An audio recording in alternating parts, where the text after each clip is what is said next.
Whoa, look at all this red.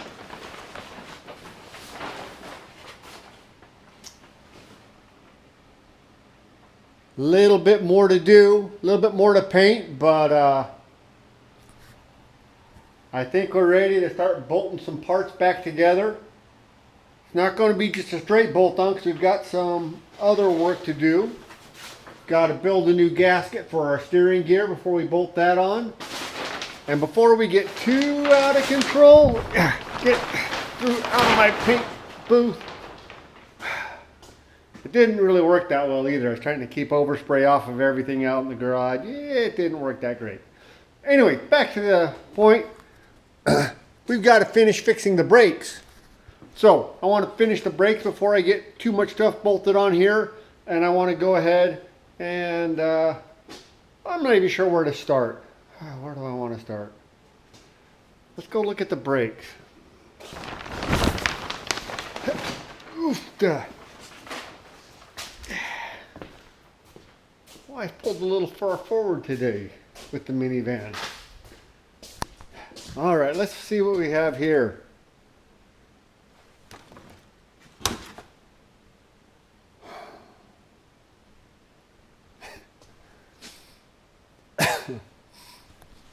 I might cry a little. I'm always jealous of the fellas that have fantastic shops, fantastic workbenches. I'm not one of them. That's okay.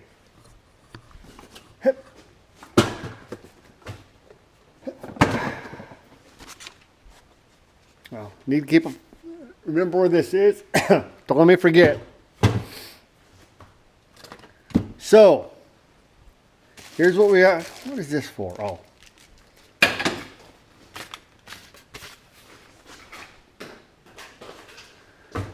Perfect.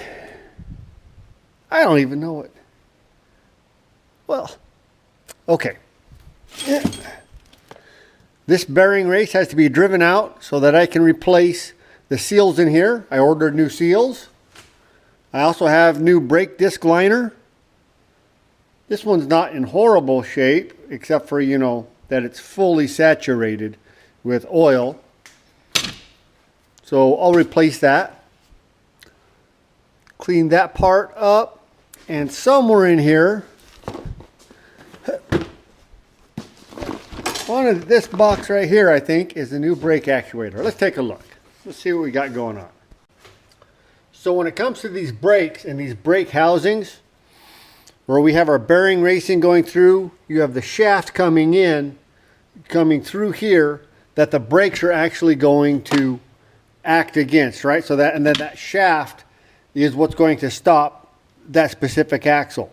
The way it works is you have two sealing surfaces. You have a smaller in diameter one and a larger diameter one. And let me see if I can spin this around and show you. There's a weep hole in the bottom. So with the two seals, the way this is supposed to work is, now that well, where did I put the Timken? This smaller seal goes in first, and it's going to capture any oil that makes it past this first seal, which I can't get it in there until I actually get the bearing race out. So any oil that gets past this seal is going to get captured by this seal, hit that weep hole. Then there's a weep hole further down in the tractor housing itself for that oil to weep out of. Ideally, if you had perfect seals, just one would be sufficient. But you'd have to have great seal and a good shaft, right? So I don't think we have both of those. It's just time to put these together. Now for these seals, one of them, I couldn't find any documentation on exactly what it was that I was looking for when I tried to cross-reference these bearings that I pulled out, and I'll show you these. This was a MH33 605-X for the larger diameter one, national brand. The smaller one, let's see, there we go. a 375 HD34. I basically just had to go ahead and measure the bore of this housing and bore of the brake shaft. And once I was comfortable with that, I ordered a Timken. Here we go. 45825S, which is a 3 1/8 by 3 3/4 by 1/4 inch. And this is a TCM 31405SC-BX. And it is funny, these shipped on separate days. I ordered them from Ocean Industries. They shipped separately. This batch was made in 2021. This one in 2013. You can still see a little dust. This one's been sitting on a shelf for a while. There's not a lot of those around. But we've got enough bearings. Enough. We have enough seals. We have two of them of each to put together both housings. I only have the one housing out right now. The other one's in the tractor because I didn't want to, because of the shaft, which goes on to, well, it's geared to your main bowl gear. And by leaving the other one in the tractor, I'm not messing with that gear mesh. So I will finish this housing right here, put the seals in it. Then we will install this, pull the other one out, do the same thing.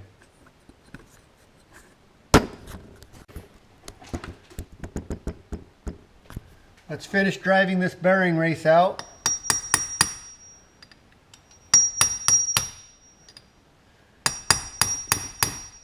Make sure you use the right tool. 16-ounce finish type framing hammer is just perfect. Ooh. Perfect. Yoinks. I don't have a seal driver of the appropriate size, and most guys don't, so it's just gentle.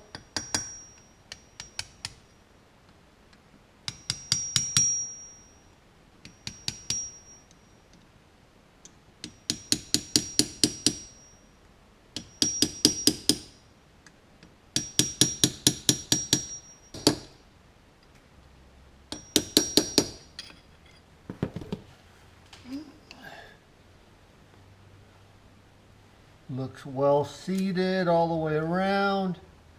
Maybe a touch right there.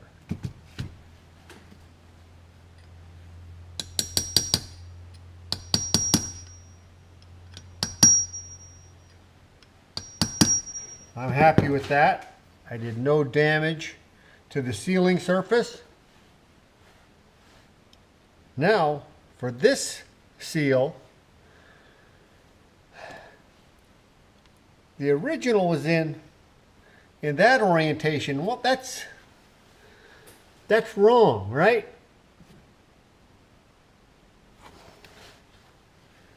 And I just don't know.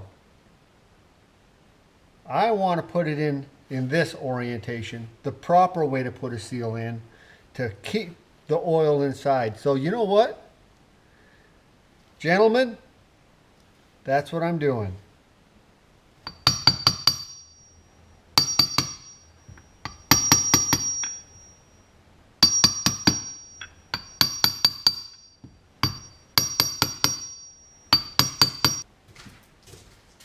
All right, fresh out of the freezer. Let's see how this bearing race.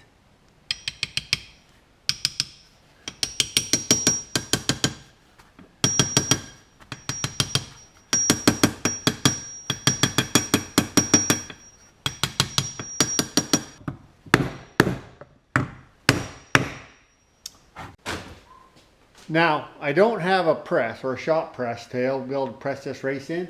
I do have my Harbor Freight 12-ton pipe bender / pipe kinker, and it has barely just enough throat to be able to get this in here with what we have as far as the stick out of that bearing. So we're going to try this out. and see what we end up with.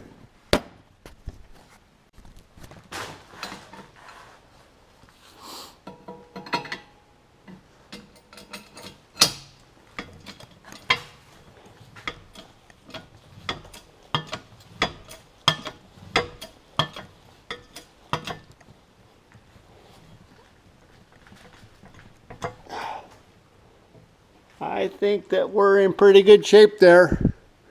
Feels like we bottomed out.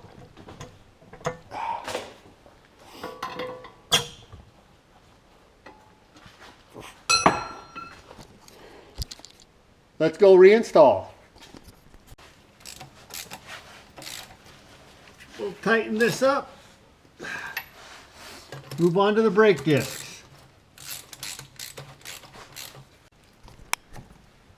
Alright, so we got some parts from Gen Sales and some parts from Steiner. Let's see what we have going on here. What do we, oh yeah, look at that. We've got some brake boots. Hope I got the right one. One box, two box, nothing else. Alright. Red box, what do we have here? We have some brake pads. See what we got here.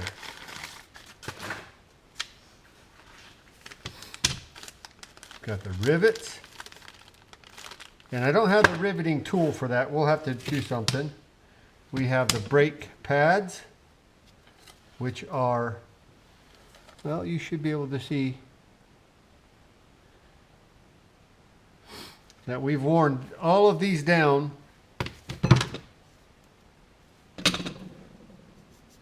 past the wear bar. So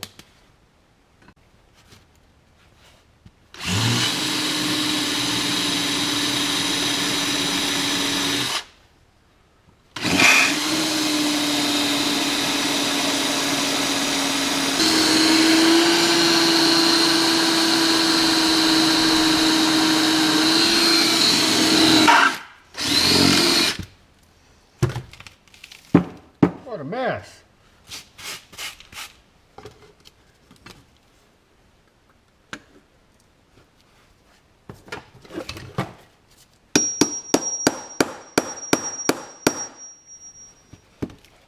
I hope these are replacements and not asbestos. That's all I'm saying. Let's see what we got here.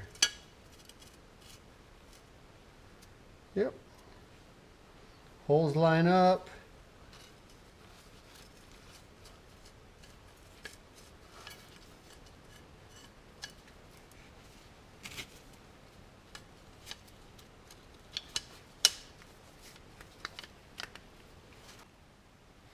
All right, I think I have a system. I just got a punch sitting inside of a socket. This is my anvil.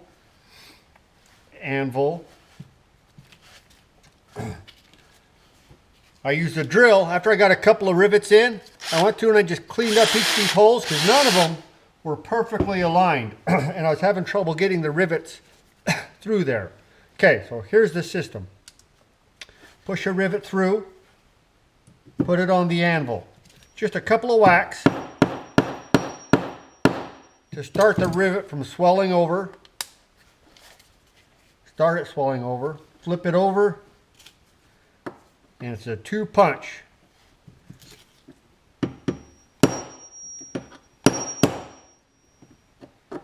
Now as I'm doing this, it doesn't give you that beautiful butterfly effect that they have factory.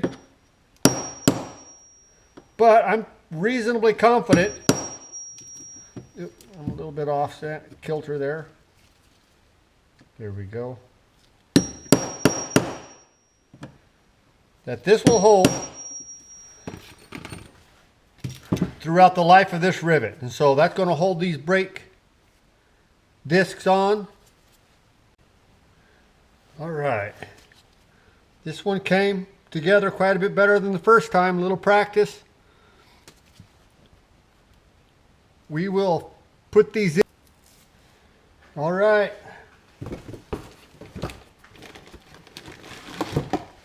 I have 2 re-padded discs. This is right hand side, when you're sitting on the tractor, brake actuator assembly, and it never worked. From the very beginning, it was always so loose and sloppy, I couldn't adjust the take-up rod enough to get this brake to work.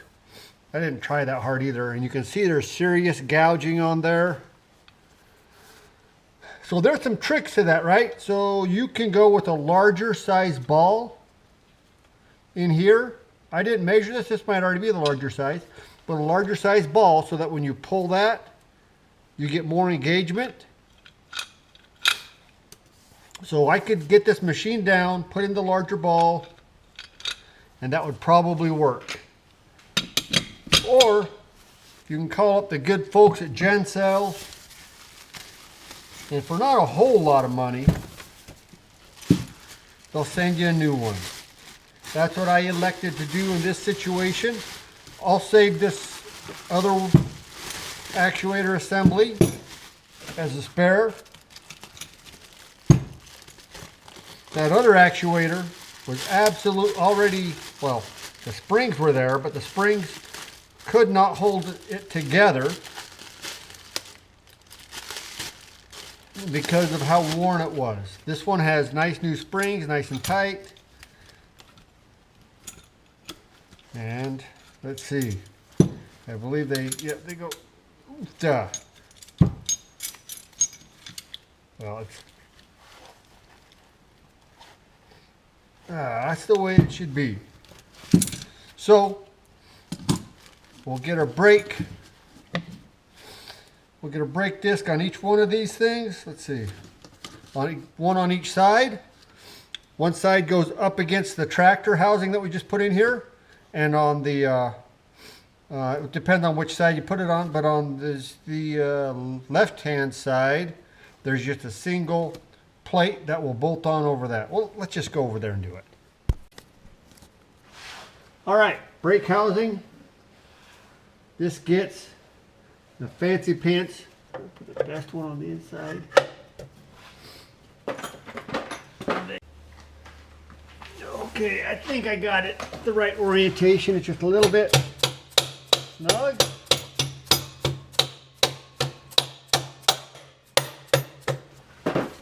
Brake actuating rod will go right in through.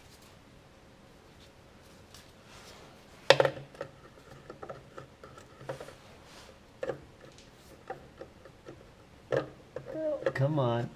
There we go.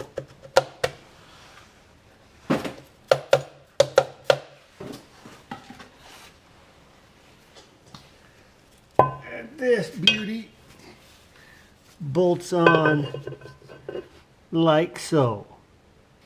And I probably better find the washers for those too, huh?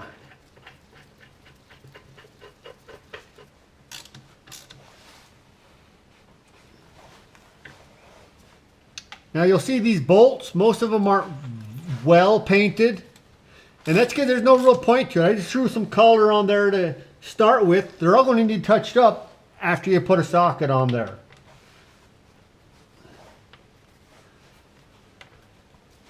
Ah, this is exciting to start putting painted parts back on.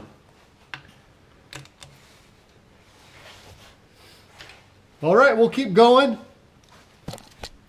I'll turn off the camera here. I've got to reset up. I was thinking about that. I said earlier that I ordered too many brake discs. I didn't order the right amount because each side takes 2 discs. So this was the easy side. We've got the hard side to do still, and that's the side with the PTO clutch. We've got to get that. Got to get this side completed. Not a big deal. We just have to take the time to put those brake discs back together. And once we get those brake discs back together, we can put the other side together. It's quite a bit more complicated, right? Because we have, I don't remember where this one goes. We'll figure it out. It's like a puzzle. Same brake actuator type. Excuse me, is this the brake? Or is this is the PTO clutch. Here's the brake actuator. This one's not in bad shape.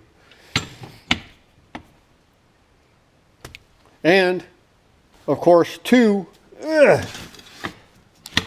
brake discs. So what does that mean? Get this out of here. Don't need that.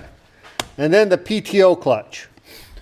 We're not messing with that at this point. We probably could put in new clutch discs on there, but I'm not going to this time. It still works, it still functions, and we're just going to leave it alone and get the brakes. We don't use this that often. The only time I'd use that one is I'm baling hay, and this isn't going to be a hay baling tractor anyways. So yeah, let's get this done. I'm going to turn off the camera and drill out a bunch of rivets and, you know, do what I'm doing.